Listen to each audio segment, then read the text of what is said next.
Everybody, Happy New Year.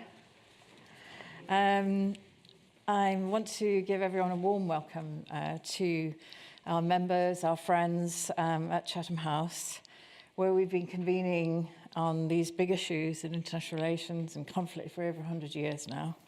So thank you very much for joining us tonight to help us to continue that tradition. And indeed, this is almost a new tradition in that to have this annual meeting on the 10 conflicts to watch that Crisis Group produces every year.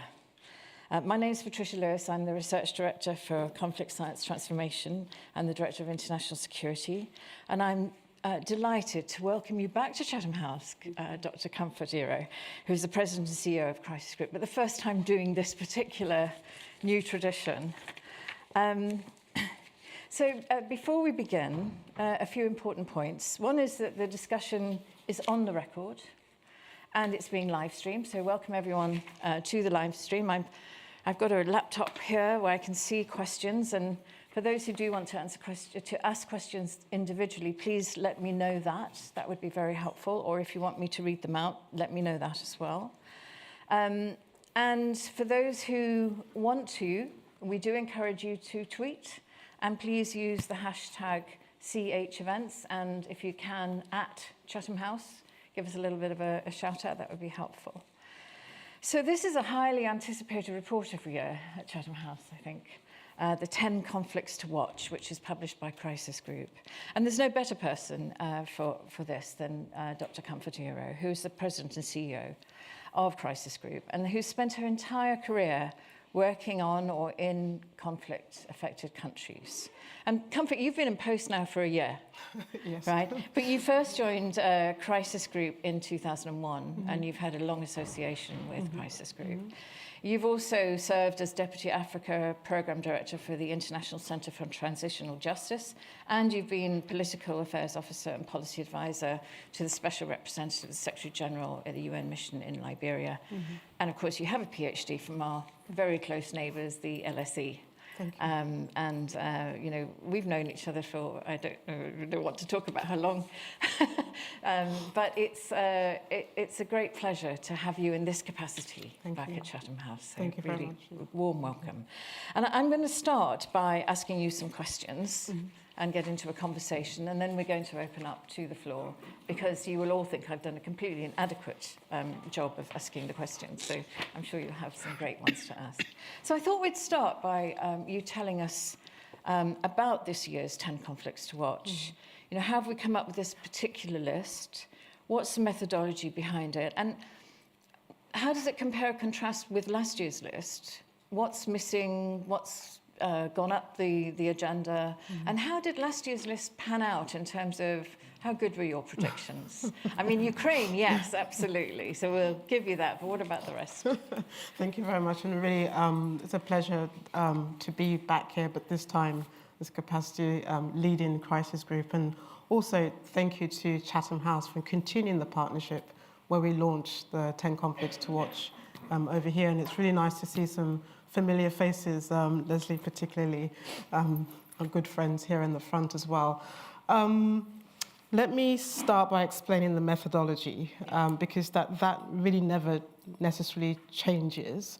And then I can do the compare and contrast and publicly hold ourselves to account on how well our assessments from last year panned out as well. I mean, there's no science behind it. It's really a judgment that we take with our experts, our analysts throughout the regions where we work, and we look right across the board, right across the various regions to get a sense of the various changing dynamics of the evolution of certain conflicts.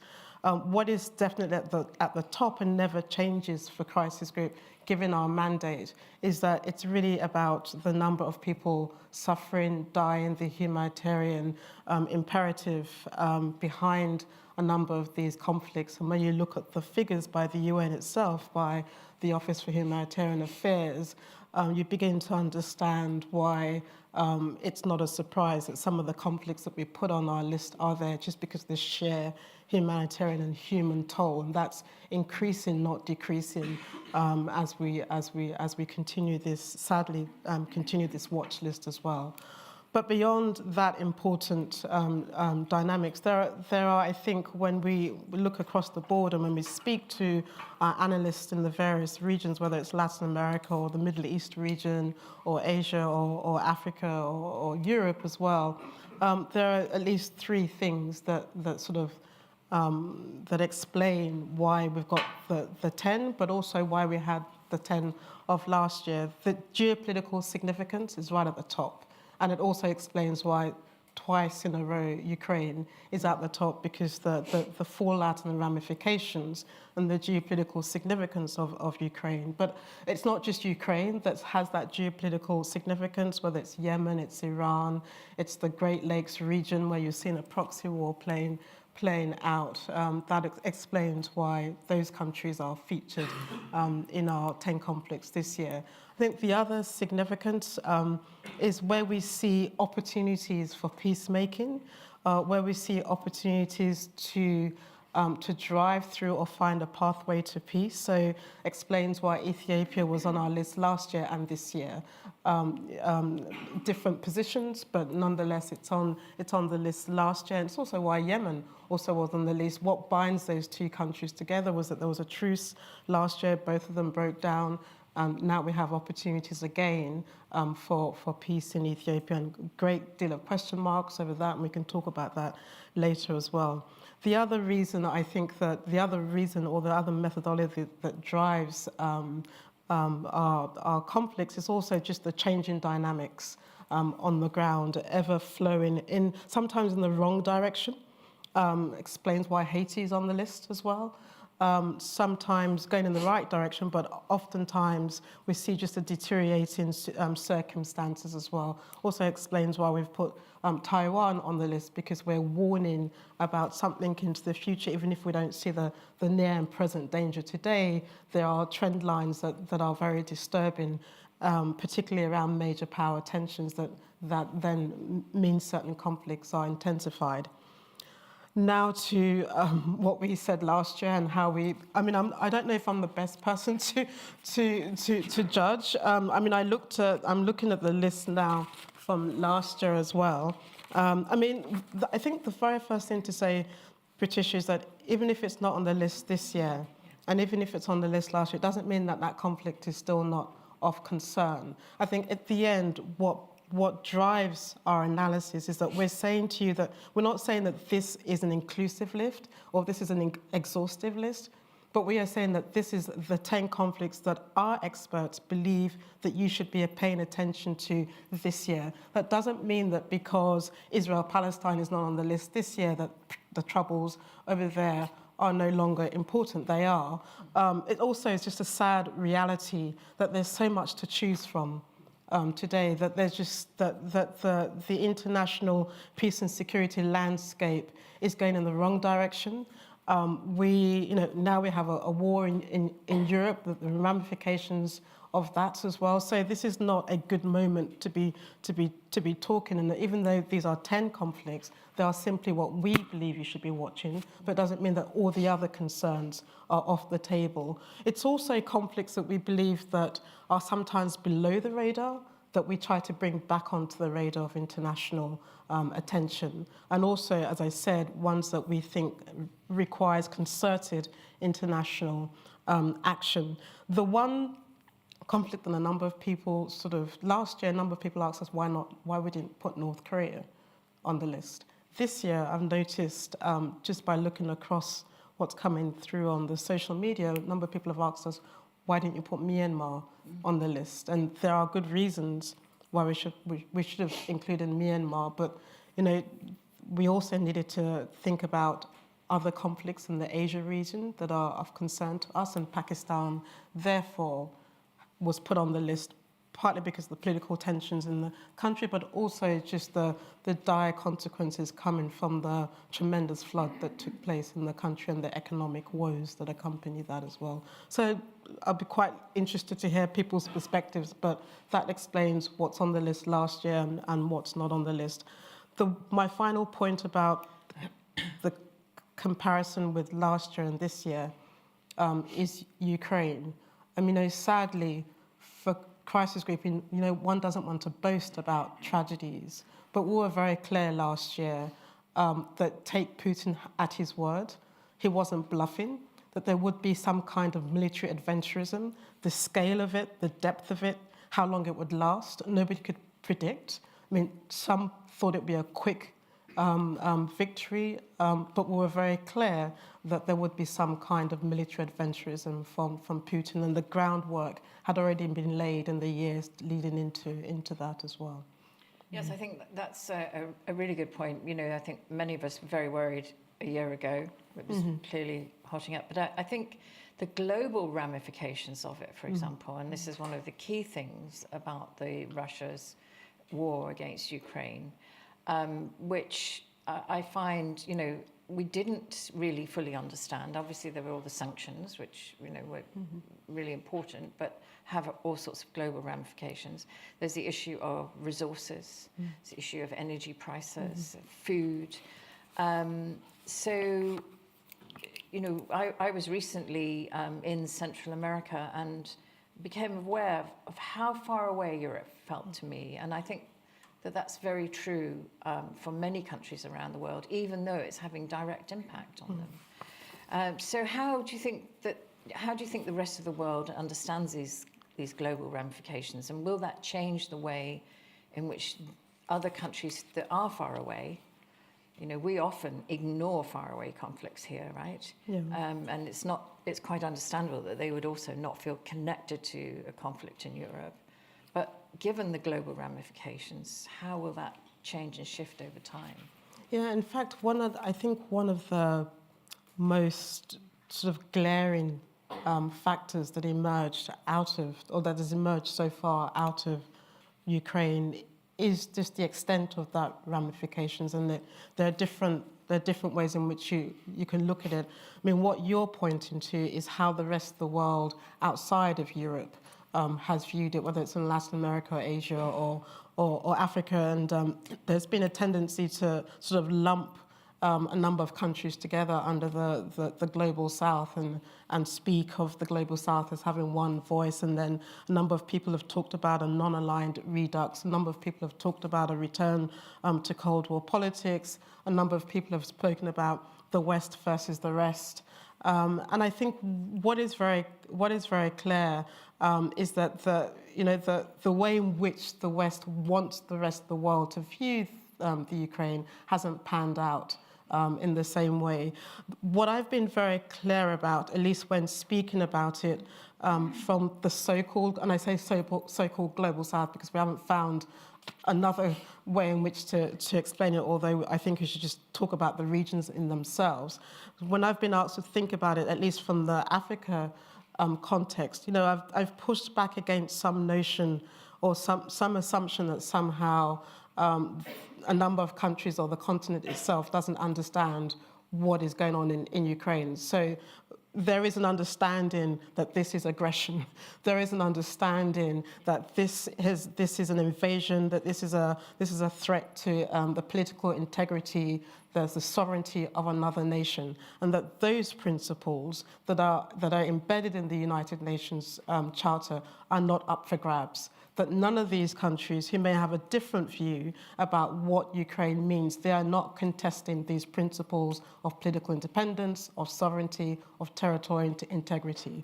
What, however, they are discussing, however, is about the double standards and about the hypocrisy. Some of them are also challenging this notion that why is it that you are insisting that we have to support you, what some of them see as a war between the West and Russia? Why are you insisting that we have to back that war? You never took the same sort of consideration for our conflict as well. When some people say, for example, that, Mariupol, for example, is our Aleppo, it's not a surprise that you hear some of the countries in the Gulf countries turn around and say, Aleppo is our Aleppo. This is our crisis. When you ask us to pick and choose, we say, well, why are you forcing us to take sides? We don't see this as a need for us to take choices. We have our relationships. We want to safeguard those relationships as well. The other thing is that Ukraine is coming in the context of a period where there was a lack of solidarity, lack of international cooperation, for example, over the global pandemic, COVID-19. And you saw the fallout from the vaccine diplomacy. Also, at the same time, this is coming at a time when a number of countries are asking for support over climate financing. So you insist that we support you, but when we ask for your support, you weren't backing us. And you've seen a lot of frustration, a lot of irritation by a number of countries that are outside of Europe as well. So, and I really do want to emphasize, it's not that a number of these countries do not see what is happening against Ukraine. They understand it as aggression. What they don't want is that you force them to pick and choose sides. And what they also want you to understand is that we also have national security interest. We also have foreign policy interest, and we're going to be guided by that and not by what you define those interests to be as well. And I think that's been an interesting, it's been interesting to watch that. But it's also been interesting to watch a number of countries feel emboldened as well to actually stare down the West and say, we want you to understand our own perspective on these issues. And then you've seen a rise of a number of countries, sort of middle powers, activists who feel that they too sort of have a position and that they want to also assert their own foreign policy independence. Like Turkey, for example. Like Turkey.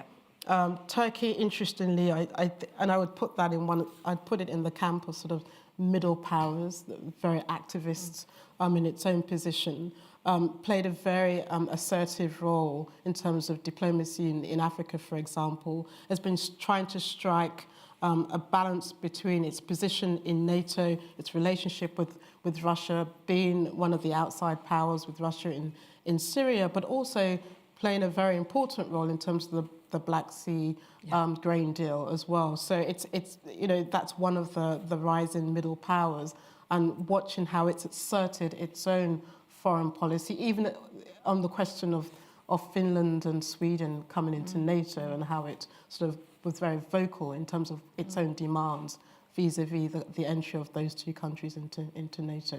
Yes, well. exactly. No, I think that's been really one of the key things. And, we're looking at also China and what China's learning. Mm-hmm. So China's been very interesting in response to this conflict. Obviously, it's looking at the disruption that Russia is causing. Mm-hmm. It has a traditional relationship, but has been quite irritated, I think, by Russia, and particularly the threat to use nuclear weapons, right? Which has put China in a difficult position, India as well. Mm-hmm. Yeah, China's been, it's been actually interesting to watch and trying to assess how Xi Jinping and the rest of China has viewed Russia's invasion into Ukraine. You'll recall that, ahead of the Olympics, Putin and Xi Jinping met. Who knows what he whispered into Xi Jinping's ear about how quickly he thought he could go into Ukraine and do this in a very quick way. Certainly, I think this has become a headache for Xi Jinping. Certainly, it's a mess that he doesn't want to see.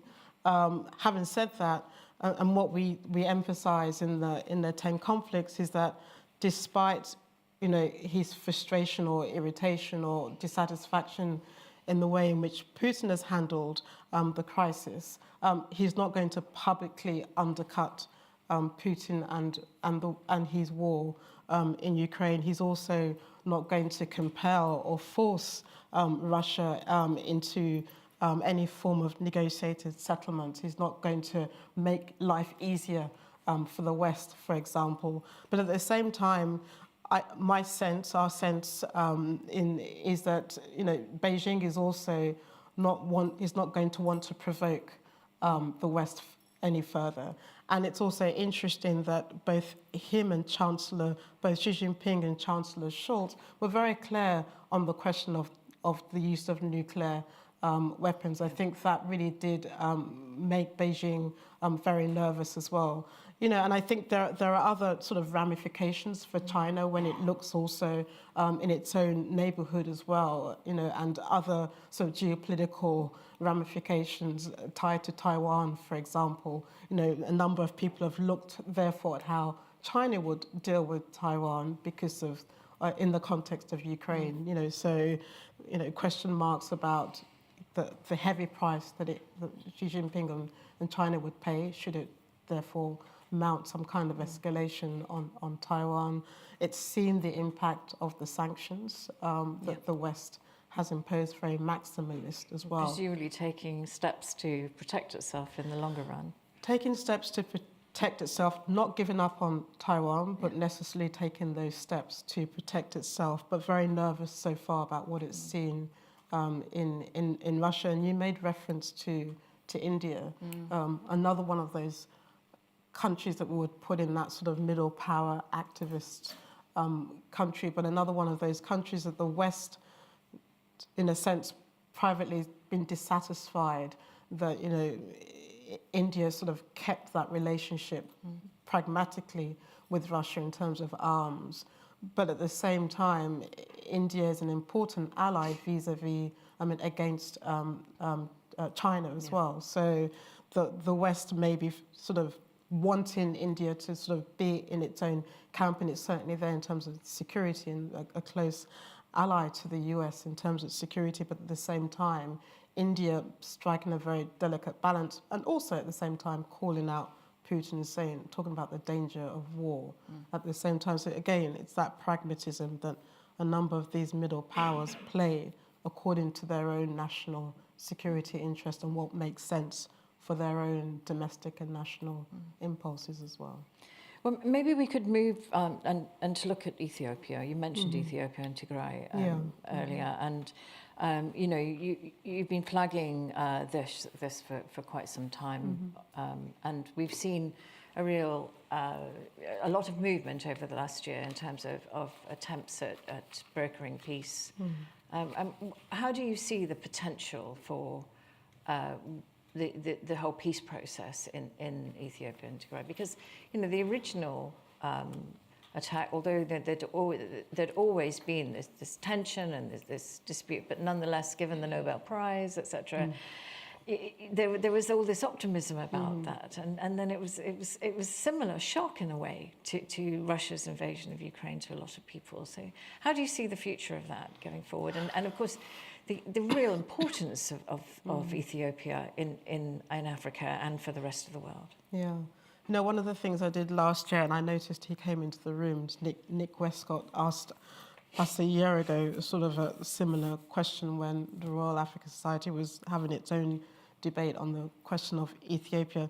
And Ethiopia is a country that was both on our watch list last year and this year, and it's in the last 5 years been a constant priority for crisis group. I think the very first thing to say, and it speaks again to the methodology that crisis group uses to guide the 10 conflicts, is that from a humanitarian perspective, in terms of the suffering and the violence, this is an important good news, because what has accompanied the peace, even if it's fragile at the moment, what has accompanied the peace is that it's led to an opening of access into Tigray.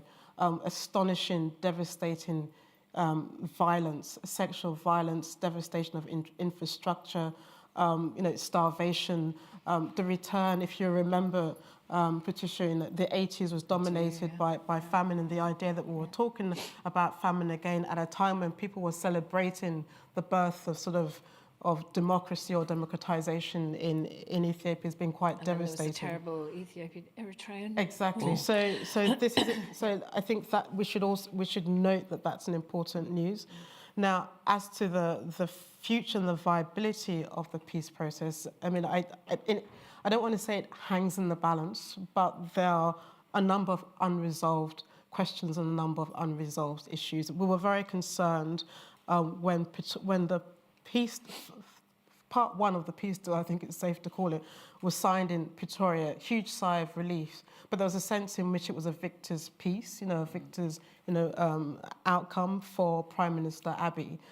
The balancing of that initial settlement came in Nairobi when there was further talks, and then, what was put on the table then was that, Eritrea would withdraw from Tigray, and Amhara, the region within Ethiopia, would also pull back. And there are question marks about, whether the Tigrayans themselves will disarm, and whether and how serious Prime Minister Isaias would be about withdrawing from northern Tigray as well. So there are a number of question marks also just about the sustainability also and the commitment of both sides in the conflict as well. So I think here it's really key and imperative that those who are guarantors to the peace, particularly African leaders, continue to pressure both sides, those who have direct access to both Prime Minister Abiy but the Tigrayan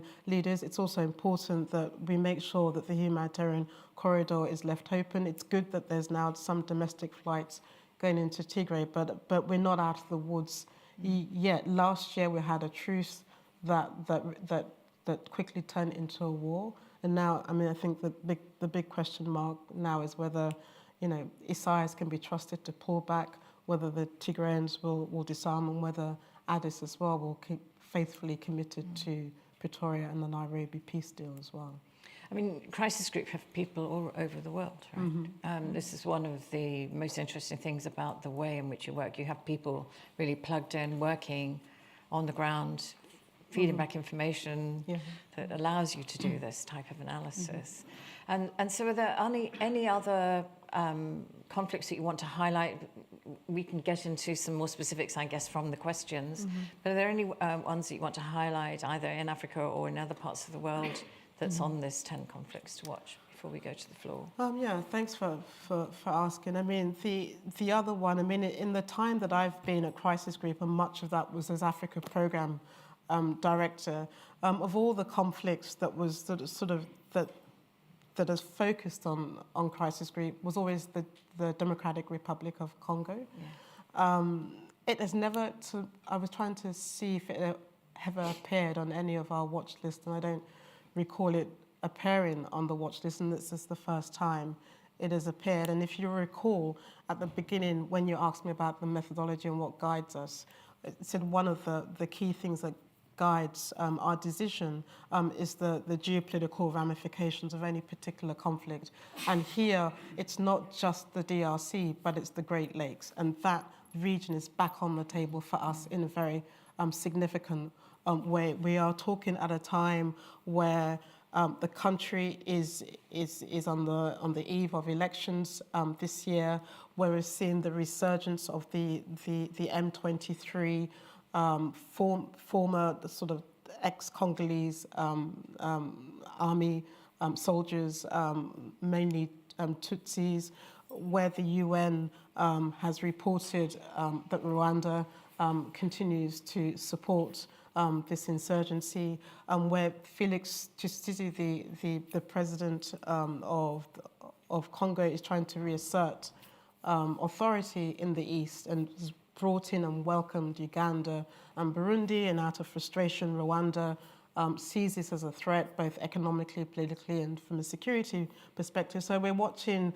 the unfolding of a proxy war, and the region has decided to launch a regional force to intervene, to compel the insurgency. And this is a region that has already got a UN peacekeeping mission, and the UN peacekeeping mission is struggling in terms of how to manage the crisis. So it's one to watch, a very worrying one, because it sucks in 3 countries. Kenya also, following its own elections, finding itself having to both manage its own internal problems and deal with a regional consideration. So that's one that I would want to sort of emphasize. And then because we're talking about peacekeeping, the other one to talk about is Haiti. And that the reason I mention it is it was on our list last year, and it's on our list this year. And it's a country that has really had a very difficult relationship with sort of the international community, with the UN particularly, and yet it's a country now that is turning back to the international community to ask for some kind of foreign force to help it compel gangs that are now, who have got a strong foothold controlling much of the country, and that really puts that country in a very dire situation as well. So I really wanted to flag that. And the other thing that I think is important sort of to emphasize, Patricia, and it runs right through the 10 conflicts, and hopefully we can discuss it further with the audience, is that despite the difficulties and the very worrying trends that we're seeing internationally,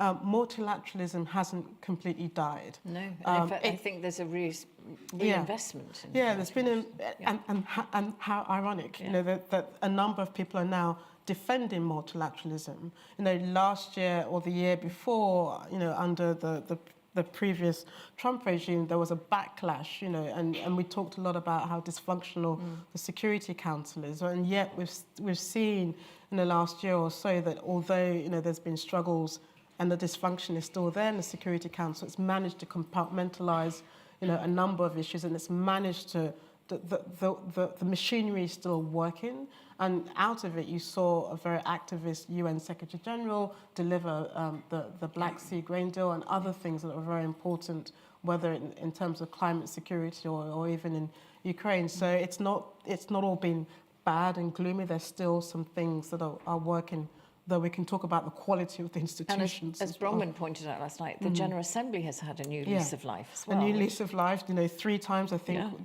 they went to the Security Council. In fact, I took the opportunity to listen to Bronwyn this morning because I knew I was coming here. Good, and one thing I welcomed that she said was that it was important that if you wanted to ensure the legitimacy of these institutions going forward, that you made sure that it was more representative, and her recognising the importance of the African Union to be part of the G20, and it's going to be a very significant year with India also being at the helm of the G20, and then you've got Japan also at the helm of the G7, and how that's going to be very important in terms of reviving the relevance of these various multilateral bodies as well. So before we turn to the floor, and we've got a number of questions online, there's one question that's come up online, and just answer it very quickly. Are the conflicts themselves arranged in order in the report? No. No, but number one is Russia, Ukraine. Ukraine. Number one is Ukraine. Yeah. So and I said, because it encapsulates all those things that I said, the geopolitical ramifications. The one that we haven't talked about, and it may come up, is about the nuclear risks and escalation associated with that as well. But it's not in a ranking order. Don't get me started on that. No. But Anna Nawaz was asking that, and I think I just wanted to clarify that. Okay. So it's number one, and then the rest are pretty well in the top 10. You can guarantee that the first one is the one that's at the top of our concerns. Great. Right, so well, you see, this is the thing about this thing. We always get so many great questions. I'm really looking forward to this. So I'm going to the front row, please, with the woman there. Please introduce yourselves and use the microphone because we have people online who need to hear. So it's not enough that people in the room can hear you. So please say who you are. First of all, thank you so much. I am Thea Tutberidze. I'm a PhD student at King's College War Studies Department. My question is before question, I just want to say one thing. This war in Ukraine, I hope, wakes the West. And I really hope it changes many things, because many conflicts, what we have seen, even in Europe, have been supported by Russia, Yugoslavia, Georgia, and so on and so forth. My question is about, do you think there is any possibility of peace process in any direction without defeat Russia in Ukraine, politically and militarily? Thank you. So, Comfort, do you want to take that? Because I think it's a really important question to answer. Why don't you take that at the beginning? I'll go back to the floor. And if people just keep their hands up, I will ignore you. Just to let you know that. Please put them up and down so that I can see at the time. Thank you. Do you want Please. Me, Thank do you want me to? Yes, please. Okay. Yeah. Good question. Very difficult one for an organisation that, you know, always looks for a pathway to peace.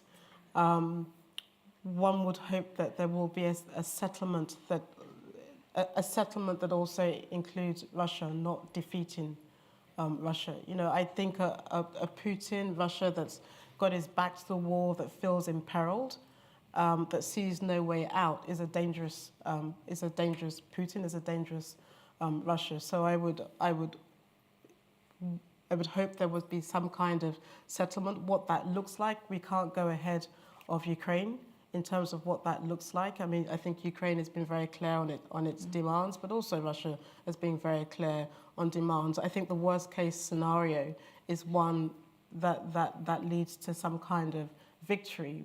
You want a situation where the territorial integrity of Ukraine remains sacrosanct as well, but you also want a situation where you don't force the hardliners around Putin and those around him to feel impelled to push harder. Can I challenge you a little bit on that? Because I think it's so important. So, in other words, essentially, the more dangerously and crazily someone might behave, the more then we worry about them and give in to them. And does that make others do the same? Yeah, and that's exactly that. You're not saying that. Absolutely not saying that as well. And I think that's been one of the calculations that we've been looking at very, very carefully as well. And you know, the question that we've always looked at is what is the risk of a nuclear escalation? And you know, Putin has been very astute at using that and dangling that in front of Ukraine and in front of the West. And the West hasn't shifted its own position. The West hasn't changed its tactics. The West has continued. And Crisis Group, for an organisation that's about conflict prevention, that is always looking for a way out, we've been very clear about the use of and the appropriate use of and supporting and providing those military weapons to Ukraine. We've also been clear about not going ahead of Ukraine in terms of what a political settlement looks like. But at the back of everybody's consideration is making sure that you can, as far as possible, keep Putin in the room and keep Russia in the room. I think there are 4 hard questions that we need to address, and I see you're nodding your head. Yeah. Yeah. No, right now it doesn't work. It's not working. It's not working, and it will not work if you know well Russia. Yeah. Thank you. Great, thank you. So I'll take one more from the floor here, and then, oh gosh, it's so difficult. I'm going to go to the back, I think, just because I went to the front. So the woman at the back, please. Thank you. Thank you. Anna Joy Rickard from the Tony Blair Institute.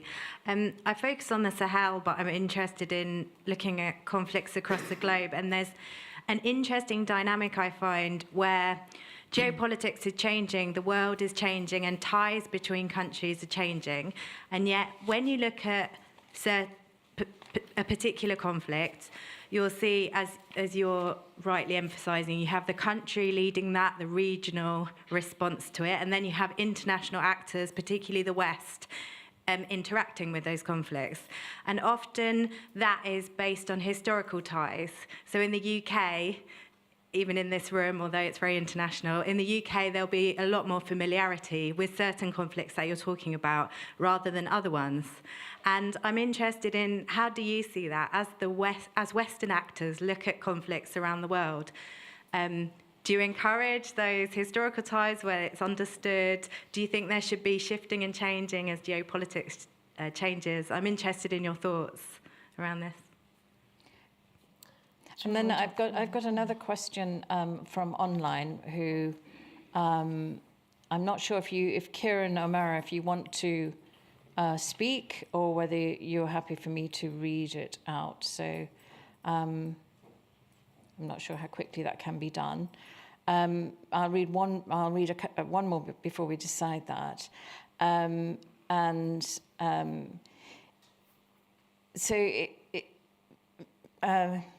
Oh, he can't speak. Okay, so Kieran, I'll ask your question for you. So can this, to what extent is contemporary international order threatened by conflict, driven by ecological climate crisis? Climate and human security have featured heavily over the course of the past few reports. And can you speak a little bit to this notion in relation to the conflicts to watch in 2023? Thank you. And then I'd also like, if I can, to go to Mary Caldwell's question, if she wants to speak later, and to Mariano Aguirre, who's online. If both of them can be prepared to speak, that would be great. It's great to have you in to speak if possible. So, and of course, I'm sure you'd always want to take a question from both of those people. Yeah, So. no, that's great. Yeah, and to the very question Yes, please. Thank you. At the back. I mean, it's not, when I look at certain conflicts across the world, in Sierra Leone, the UK was the lead actor.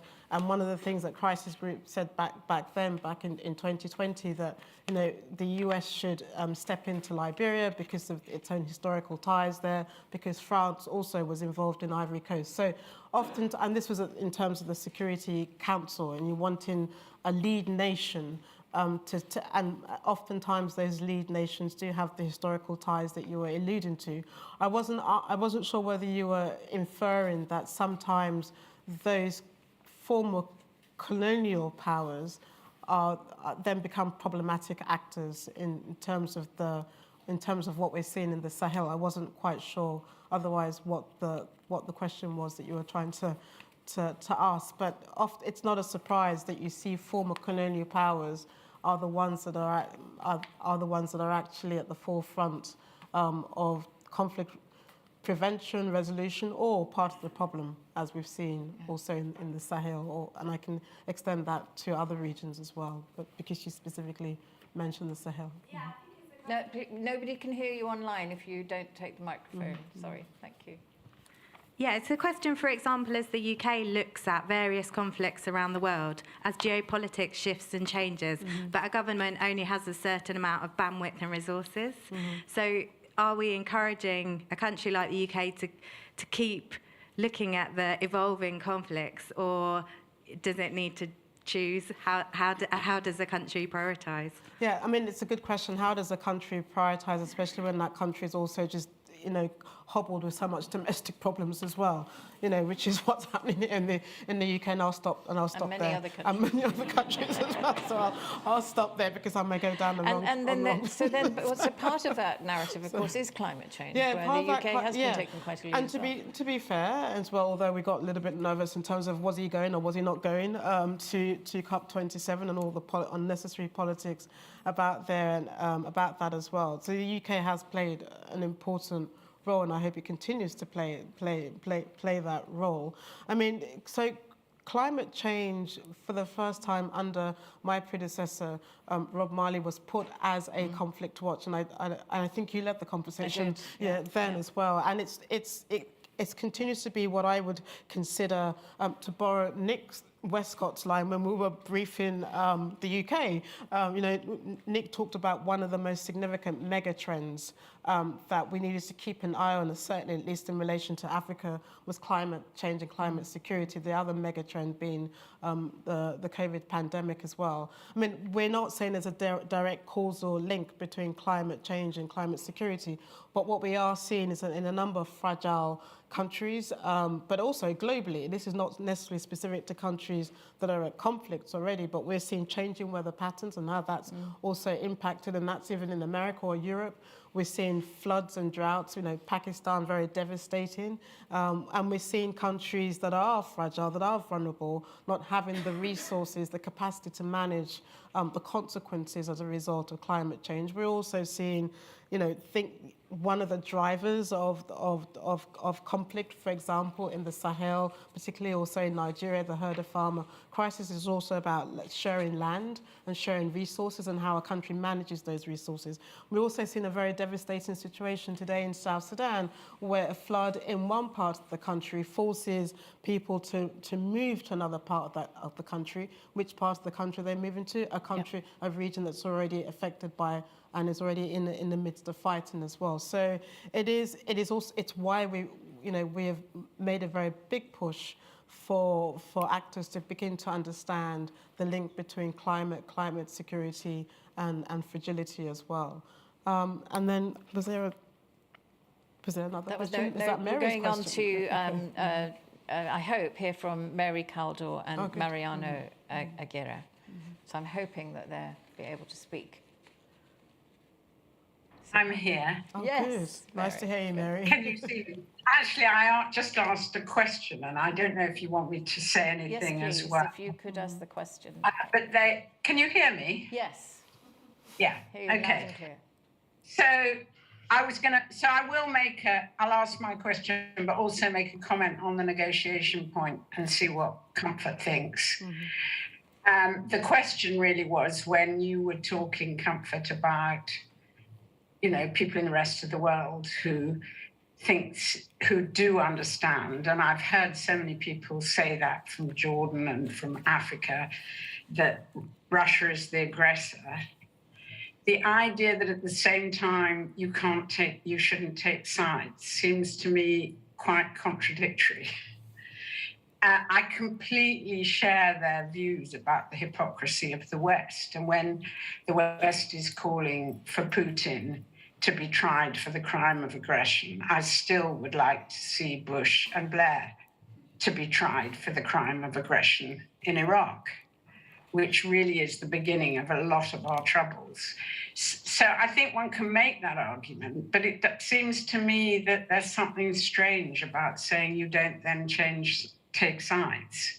And that's what I find very difficult to understand, because how can you not take sides in this situation?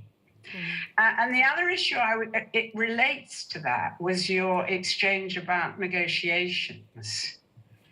I think it's extremely difficult to have negotiations about political outcomes, because precisely for the same reason, that Russia is the aggressor and its occupation of Ukrainian territory is just unacceptable. And also it's impossible to imagine that there is a solution that's satisfactory to both sides. But on the other hand, there are actually negotiations going on, which I think are very interesting. For example, over the Zaporizhzhia nuclear plant. And, I was just hearing that Ukraine, it's sort of stabilized because of the presence of IAEA. Yeah, exactly. Similarly, there was a real achievement, the agreement about exporting grain and overcoming the blockade. And there are lots of lower-level agreements on exchanges of prisoners, evacuations of civilians. So it seems to me there is an area for negotiation, but we need to draw a distinction between what one might call humanitarian negotiations and sort of top-down peace negotiations. And that probably applies also to Ethiopia. But it's a sort of general point, really. Yeah.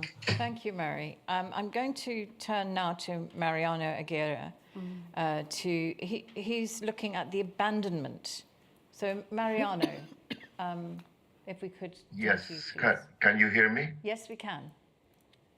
Great, thank you very much. Well, thank you for this event and thank you for the presentation.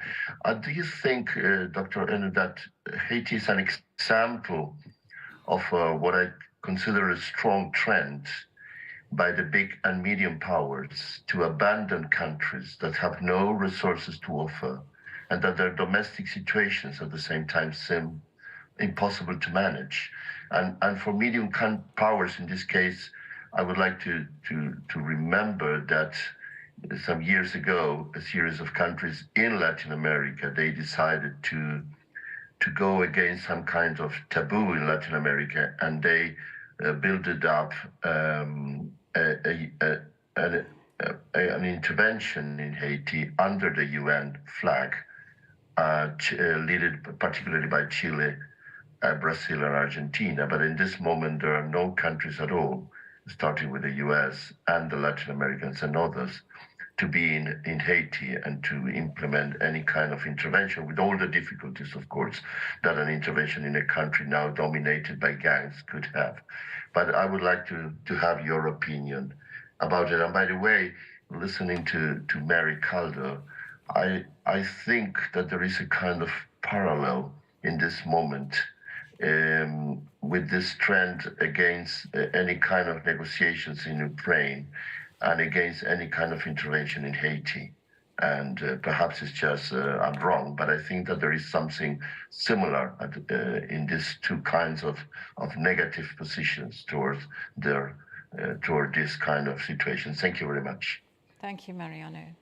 Yeah, those are really two very good questions, and I really want to sort of acknowledge Mary's important point, talking about moments in which we have seen humanitarian negotiations, and those were hard-won. They weren't easy. Those were highly. We label them humanitarian, but they are highly political and highly sensitive. And it wasn't easy to get that Black Sea grain deal, for example. It wasn't easy to get the prisoner swaps, for example, and it required a combination of players. Turkey being one, Saudi Arabia being another. So while we label them humanitarian, they were highly political in terms of getting that going as well. So, and it goes back again to the point that you were raising. But on the issue of taking sides, I really want to emphasize again that a number of those countries who people assume haven't taken sides are very clear on the principles. They're very clear on the issue of the aggression. Let's not forget also that we saw the votes go up higher after the annexation referendum, and that was taken back to the General Assembly, and a number of countries who initially abstained back in the very first General Assembly vote in March, then voted against the annexation and made it very clear that they considered that aggression. Let's also forget that the most vocal defender of multilateralism and who spoke in defense of the UN Charter came from one of the global South countries. It was Kenya. So, you know, Kenya had taken a very powerful speech. Extraordinarily powerful speech. So what these countries are saying is that if you recognize these principles of sovereignty, of our political independence, we were born out of these. Don't forget that we were under colonial tutelage. So the notion that we don't believe in these things is a fallacy. But if you agree about sovereignty, if you agree about independence, then you'll also agree that it's my right as a country then to define what my foreign policy looks like as well. So I recognize and I defend Ukraine's territorial integrity, but you don't get to push me in one direction, in a direction that I find questionable as well, and that doesn't necessarily fit my imperative. But that doesn't mean that I support Russia necessarily. I'm also pragmatic. I have my reasons for now. Now, there are some countries, however you want to label them, there are some countries who have tied their lot to Russia for security reasons. We're watching very clearly what's happening in Mali, what is happening in Central African Republic, you know, where they've relied heavily on Russian mercenaries in the form of Wagner. You know, we've seen also that those countries who have got an anti-West impulse, you know, we've watched the self-interest of some of leaders who are seeking to survive and assume that Russia would somehow be an alternative security umbrella, where France, for example, hasn't been as well, and recognize those countries and the problematic position that they've taken vis-a-vis Ukraine. But I just want to underline that that we shouldn't ignore the reasons and the choices that countries make. You know, if the shoe was on the other foot as well, you know. you know, we were talking earlier on about the anniversary, for example, of Iraq, and there are people who generally are concerned that the same chamber that has labelled Russia an aggressor is also the chamber of other people that may also be called aggressors as well.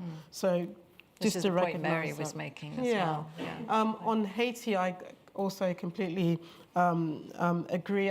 Yes, you know, Haiti is one of those unfortunate countries, and I said the irony is not lost on any one of us that, you know, Haiti, one of its legacies, the UN's most troubled country, and you know, a very bad legacy for the UN, and now having to contemplate not a UN-led, but maybe a UN-recognized, you know, foreign presence of sorts, and the fact that the region itself is holding out, and the fact that the region itself hasn't sort of given a green light to any form of foreign forces tells you about the predicament of the region as well. But also, it's a reality of just the complexities of trying to intervene to deal with criminality, banditry, and gangsterism.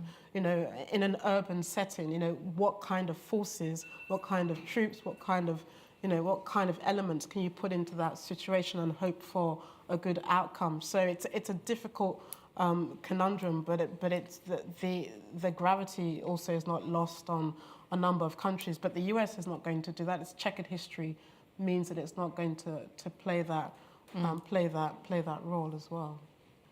Thank you. I'm going to go back to the floor in here, but I do want to ask if two speakers online could come in towards the end, which was in about 7 minutes. One of them is Shelley Dean, and the other is Duff Mitchell, and see if we can go to them at the end. So I've now got to be aware that I've gone to that side, so I've got to go over to this side. So I should go to this gentleman here, please. Thank you. Please, could you not keep your hand up the whole time? Thank you, because it's very disturbing for everyone else. Thank you. Good evening. Thank you very much for your talk this evening. Commander René Belletta, Royal Navy, just working over in the office of the head of the French Navy at the moment over from Paris. My question concerns one of the continents you haven't really spoken about, and I just wanted to know what your thoughts were. And I can't criticise your 10. You have to have 10. There are a lot out there, so you've got to keep it down to 10. The events in South America, in particular Brazil and Peru, do you see them as flash in the pans, or do you see them as embers potentially to make the 2024 list or beyond? Great, thank you. I'll take a question at the back there, please. Thank you, in the middle. Good evening, Adam from Holocene Impact Capital. I don't know if my question is as important as others, as I haven't raised my hand for half an hour, but out of character for myself, I'm going to be a bit optimistic. Is there a conflict you're most looking forward to or potentially seeing resolved? Let me finish. Potentially being resolved in the years ahead with a lasting resolution in that sense, looking forward to. Apologies for the phrasing on that one. Thank you. That's great. And to the gentleman in white just here, to Ewan, please. You can wait for the microphone. Thank you. Yeah, thank you very much indeed. The name's Ewan Grant. I'm ex-UK law enforcement. I've worked in Ukraine, Liberia, Yemen, and Somalia, and I've given an endorsement on the back cover of the new edition of Damian Lewis's Operation Relentless, which covers the African Great Lakes region from the 1990s. My question is largely based on that. What basically has the UN learned about improving resilience and contingency planning? The reason I say that is I first identified Wagnerism nearly 25 years ago, and it's been in plain sight under the eyes of the UN for decades now. And it raises very serious questions about whether the organization can cope and wants to cope and is up to the job. Thank you very much indeed. Thank you. And then we've got 2 questions at the end, so that just means you've got to be very quick. Yeah, okay. Flash in the pan, Brazil, Peru. You know, when we did our 10 conflicts to watch, we also did another one on sort of conflicts to sort of hope, areas we hope as well. Brazil, I don't think it's I don't want to say it's a flash in the pan. It's dangerous to make a prediction game. But what we did say, also not in the 10 conflicts to watch, but in the statement that we issued this week, was it was devastating, shocking, but not a surprise, because the trend lines were already there. Bolsonaro himself did not recognize Lula's victory. His own hardline supporters themselves had been making a lot of murmurings that they were going to sort of push back against the vote. So there was always a question about the smoothness of the transition as well. But one of the things that was never lost, and was never lost even in the years under Bolsonaro, was just the way in which key institutions, the Constitution and rule of law, and even civil society held together to protect some key principles and key institutions. So I think that's one important point as well. The other important point, and we're still looking at the polls, nobody knows what the outcome is yet, but what is beginning to emerge is that even those who did support Bolsonaro condemned the assault on the institutions as well. Some of them have come out quite vocally to say that they distance themselves from what's happened as well. And you know, Lula's own sort of posturing as well it's not as though he wasn't aware of the possibility that there was going to be some kind of real pushback against his victory. I don't want to project already what's going to go on our 2024 list, but Peru is an interesting one, and I would put Peru in a category along with Lebanon, but also Sri Lanka and also Pakistan, of one of those countries in terms of the global ramifications of fallout from Ukraine, in terms of commodities, in terms of food insecurity, and just in terms of the sheer economic impact on a number of countries as well. And I would also attach a number of countries that are now facing serious debt, a number of countries that we thought were going to be the bastions of economic growth in their regions are now suffering the knock-on effect of a hardened economic downturn as well. But again, I don't want to project what could possibly be on the list for 2024, but I think the Latin America region is one to watch, both in terms of the rise of left-wing rulers, and that's not to say that those left-wing rulers will not have or follow the same playbook as we've seen some right-leaning rulers in the region as well. I think we'll see the same. So this is your trailer for next year's report. Well, no, I wouldn't go that far. To answer our friend at the back, there are some countries, some regions where we do see hope. And as I said at the beginning, our methodology also includes those conflicts that we see opportunities for peacemaking, and those conflicts where we see the potential for peace, which is why Ethiopia and Yemen both appeared on our list last year and this year. If there is robust regional diplomacy, and if there's very clear intention to try to secure a truce. There are bilateral conversations taking place right now between, for example, Saudi Arabia and the Houthis in Yemen. Will that lead to a very clear intra-Yemen conversation that is necessary to happen? Can the SRSG Grunsberg help accompany that? These are all big questions, but it's one that we're watching with some hope, even though the trend lines also for war are there. And I would say the same for Ethiopia, even though that's just a very difficult one. The UN question is a good one. It's a big one. But, you know, and yes, peacekeeping is struggling. Peacemaking is all the key institutions are struggling.